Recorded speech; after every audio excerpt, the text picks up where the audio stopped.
Bridge के लोकार्पण मुद्दे पर कांग्रेस और बीजेपी के बीच आरोप प्रत्यारोप जारी। केंद्रीय राज्य मंत्री बीएल वर्मा ने पत्रकारों को किया संबोधित।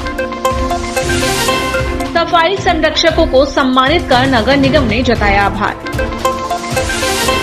कांग्रेस के पूर्व विधायक विनय सक्सेना ने किया सड़क निर्माण में अनियमितता का खुलासा। नमस्कार, जबलपुर न्यूज बुलेटिन में आपका स्वागत है। अब खबरें विस्तार से।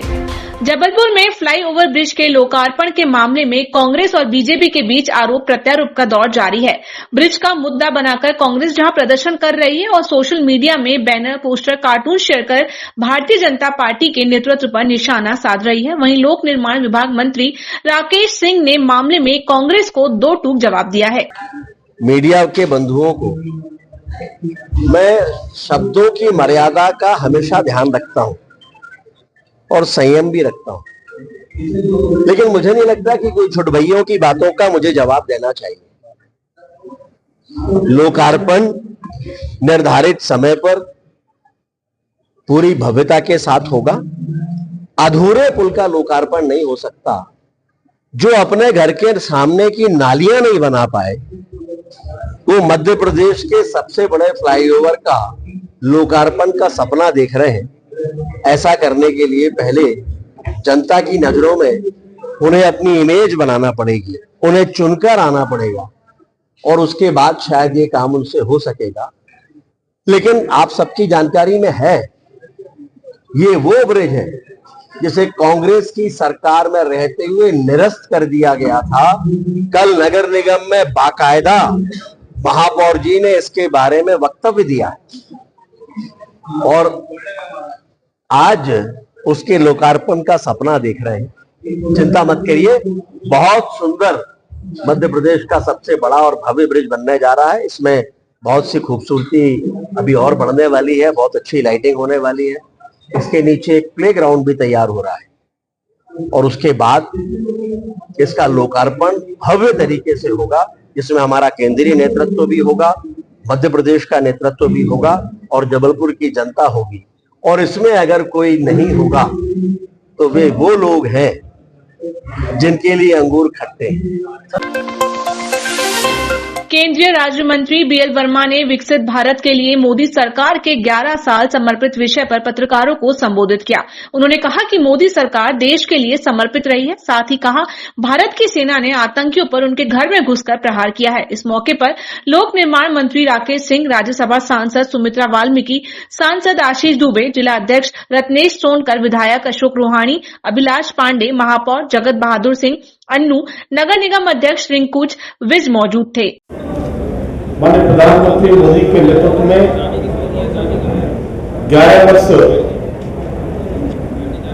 सेवा, सुशासन और गरीब कल्याण के लिए समर्पित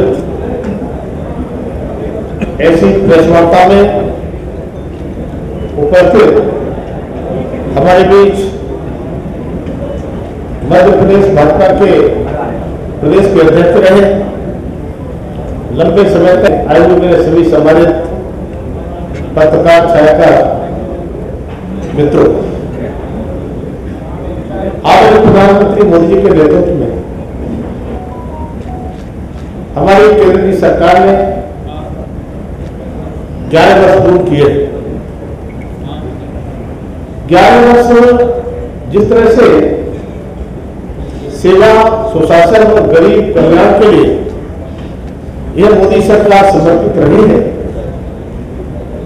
तब मैं कुछ बिंदुओं पर आपसे चर्चा करना चाहता हूं। 14 से पहले 2004 से 14 का शासन जो यूपीए का शासन था, जिस प्रकार से यूपीए के शासन में भ्रष्टाचार हो रहे थे, 11.5 लाख करोड़ के भ्रष्टाचार केवल उजागर नहीं हुए थे, पकड़े गए थे, तो जेल गए थे। उस समय देश के देशवासी एक निराशा के भाव में डूबे थे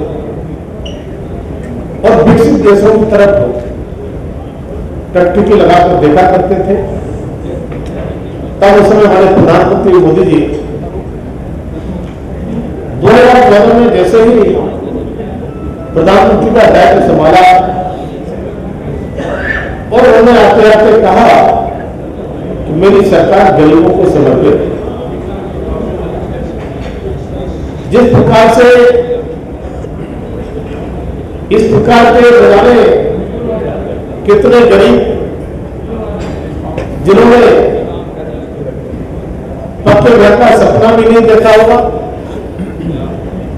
ऐसे लोगों को 4 करोड़ से ज्यादा पक्के घर देने का काम किया। जबलपुर में आज कन्वेंशन सेंटर में सफाई संरक्षकों को सम्मानित किया गया। कार्यक्रम में लोक निर्माण विभाग मंत्री राकेश सिंह, सांसद आशीष दुबे, विधायक अजय बिश्नोई, अशोक रोहाणी, निगम अध्यक्ष रिकुंज विज, नेता प्रतिपक्ष अमरीश मिश्रा, नगर निगम आयुक्त प्रीति यादव उपस्थित रहे। महापौर ने सफाई संरक्षकों का सम्मान कर शहर को स्वच्छ रखने में स्वच्छता प्रहरियों के योगदान को अतुलनीय बताया। एक सुखद अनुभूति के साथ हम सभी ने सफाई संरक्षकों का सम्मान का कार्यक्रम किया है। नगर निगम जबलपुर के तत्वाधान में जबलपुर के लोकप्रिय महापौर सम्मानीय जगत बहादुर जी ने इसका आयोजन किया और एक बहुत सुंदर कार्यक्रम,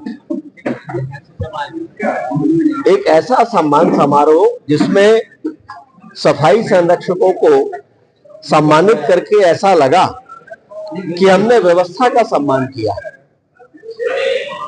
वो हाथ जो शहर को स्वच्छ रखते हैं, जो गंदगी अपने हिस्से में लेते हैं लेकिन दूसरों को स्वच्छता देते हैं, उनका सम्मान वास्तव में संपूर्ण समाज का और व्यवस्था के सकारात्मक परिवर्तन का सम्मान है। माननीय मोदी जी ने जब स्वच्छ भारत अभियान शुरू किया तो गांधी जी के चश्मे को उन्होंने इस स्वच्छता अभियान का प्रतीक बनाया। हम सभी जानते हैं कि गांधी जी को स्वच्छता कितनी प्रिय थी। दुर्भाग्य से 57-58 सालों तक कांग्रेस की सरकारें रहीं, लेकिन ना तो कभी हमारे सफाई संरक्षक या स्वच्छता कर्मी उन्हें दिखाई दिए और ना ही गांधी जी के आदर्श उन्हें समझ में आए। माननीय मोदी जी ने ये बीड़ा उठाया और पूरे देश में स्वच्छता को लेकर जो सकारात्मकता दिखाई दे रही है वो उसी अभियान का परिणाम है। आज बड़ी संख्या में उन सभी भाई बहनों का जो स्वच्छता में महत्वपूर्ण भूमिका निभाते हैं सम्मान करके हम सभी गौरवान्वित हैं।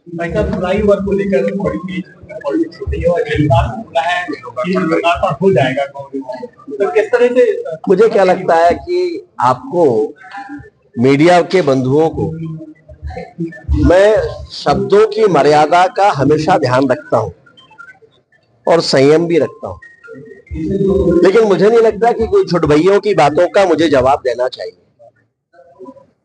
लोकार्पण निर्धारित समय पर पूरी भव्यता के साथ होगा। अधूरे पुल का लोकार्पण नहीं हो सकता।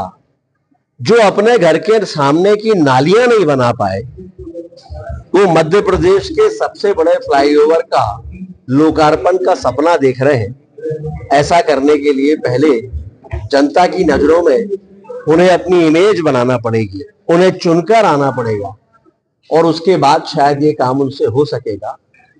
लेकिन आप सबकी जानकारी में है ये वो ब्रिज है जिसे कांग्रेस की सरकार में रहते हुए निरस्त कर दिया गया था। कल नगर निगम में बाकायदा महापौर जी ने इसके बारे में वक्तव्य दिया है और आज उसके लोकार्पण का सपना देख रहे हैं। चिंता मत करिए, बहुत सुंदर मध्य प्रदेश का सबसे बड़ा और भव्य ब्रिज बनने जा रहा है। इसमें बहुत सी खूबसूरती अभी और बढ़ने वाली है, बहुत अच्छी लाइटिंग होने वाली है। इसके नीचे एक प्लेग्राउंड भी तैयार हो रहा है और उसके बाद इसका लोकार्पण भव्य तरीके से होगा, जिसमें हमारा केंद्रीय नेतृत्व भी होगा, मध्य प्रदेश का नेतृत्व भी होगा और जबलपुर की जनता होगी। और इसमें अगर कोई नहीं होगा तो वे वो लोग हैं जिनके लिए अंगूर खट्टे हैं। अब अभिनेता को नेता और नेता को अभिनेता बनते आपने देखा सुना होगा। जबलपुर में कांग्रेस के पूर्व विधायक का एक वीडियो वायरल हो रहा है जिसमें वो रिपोर्टिंग करते नजर आ रहे हैं। हम बात कर रहे हैं उत्तर मध्य विधानसभा के पूर्व विधायक एवं मध्य प्रदेश कांग्रेस के महासचिव विनय सक्सेना की, जिन्होंने बरगी के तिखारी व चरगवा पहुंच मार्ग की बदहाली को उजागर किया है। पूर्व विधायक ने खुलासा किया कि सड़क निर्माण में कैसे अनियमितता हो रही है, साथ ही ब्लास्टिंग के क्या खामियाजे हो सकते हैं। उन्होंने जारी वीडियो के साथ तंज कसा कि नियम सबके लिए एक से नहीं होते। किसी ने बिल्कुल सही कहा है। क्या है मामला, आप खुद देखिए। हम लोग चूल्हा गुलाई के ठीक ऊपर खड़े हैं। ये वो सड़क है जो नेशनल हाईवे से तिखारी गांव जाती है। इस रास्ते को कितना गहरा खोद दिया गया, ना कोई बैरिकेटिंग है, और ये देखिए पहाड़ धसक रहे हैं। ये फट गया, उस जगह तो फटी है। और अगर यहाँ से तुम्हारी अगर गाड़ी नीचे चली जाएगी तो गाड़ी कोई भी अगर साइड में पहुंचेगी तो चली जाएगी। खुदाई करते करते जो जगह है वो सक्रिय होती जा रही है। ये देखिए मोटरसाइकिल से लोग बच बच के कैसे घर से निकल के आ रहे हैं। आप देखिए लोगों को जंगल के अंदर से आना मजबूर करा जा रहा है, और लगातार पीछे से एनकेसी कंपनी के ट्रक अवैध उत्खनन का काम कर रहे हैं। जो राजनेता हैं, जो सरकार से जुड़े लोग हैं, वो यहाँ पे खनन का काम कर रहे हैं। नेशनल हाईवे से 100 मीटर के अंदर आप देख रहे हैं लगातार, इधर देखिए एक बार, ये खुलेआम ब्लास्टिंग चल रही है। मध्य प्रदेश गौड़ अधिनियम 1996 कहता है कि 100 मीटर के दायरे के अंदर ना कोई क्रेशर लगाया जा सकता और ना कोई ब्लास्टिंग की जा सकती। और आप देख रहे हैं कि यहाँ पे जो ब्लास्टिंग के चलते पत्थर बीच सड़क में आ रहा है, और दिया तले अंधेरा है। आप देखिए सामने वन विभाग की चौकी है, और एक एक नहीं 2-2 चौकियां हैं, वहाँ भी है, यहाँ भी है। भैया हम चरवा के आना जाना भी नहीं है।